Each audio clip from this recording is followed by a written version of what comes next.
मोअज़्ज़िज़ दोस्तों, अस्सलाम वालेकुम। उम्मीद करता हूँ आप लोग खैरियत से होंगे। जैसा कि हमने अपनी पहली वीडियो में आप लोगों को बताया था कि आफ़ताब इकबाल ने अपने मशहूर प्रोग्राम ख़बरदार में बैठकर सहाबा कराम रज़ियल्लाहु ताला अन्हुम की शान में गुस्ताखी कर दी थी। याद रहे ये गुस्ताखी उसने 11 अप्रैल के दिन नशर होने वाले ख़बरदार के एक एपिसोड में की थी। तब से लेकर अब तक सोशल मीडिया पर इस एपिसोड का वो क्लिप बहुत ज़्यादा वायरल हो रहा था जिसमें गुस्ताखी की गई थी और लोगों का शदीद रद्द-ए-अमल भी सामने आ रहा था।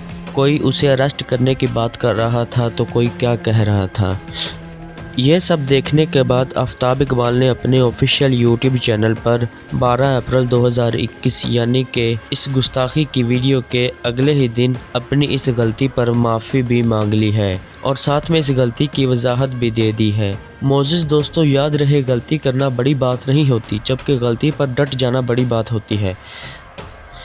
जबकि आफ़ताब इकबाल ने ऐसा नहीं किया और अगले दिन ही अपनी गलती मान ली। अस्सलाम वालेकुम ख़वातीन व हज़रात, एक बहुत ज़रूरी वजाहत और माज़रत के लिए मैं हाज़िर हुआ हूँ।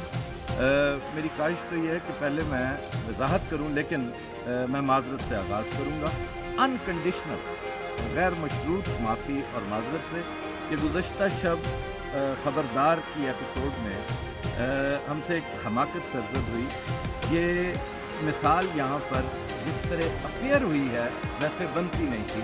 जंग ओहद का हवाला देकर मैंने जो बात कह दी मैं उस पर माज़रत ख़्वाह हूँ और खुदा न खास्ता इससे दूर दूर तक कोई तसव्वुर भी नहीं किया जा सकता कि सहाबा की शान में गुस्ताखी की जाए। और तौबा कर ली है, जिसकी वजह से काफ़ी लोगों का गुस्सा भी ठंडा हो गया है।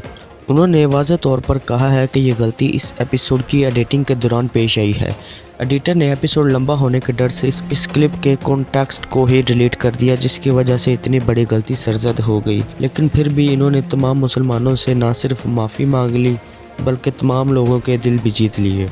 इसी के साथ हमें इजाज़त दें। अपना और अपने चाहने वालों का ख्याल रखें और हमारे चैनल को ज़रूर सब्सक्राइब कर लें ताकि आने वाली हर वीडियो, हर इन्फॉर्मेशन आप तक आसानी से पहुंच सके।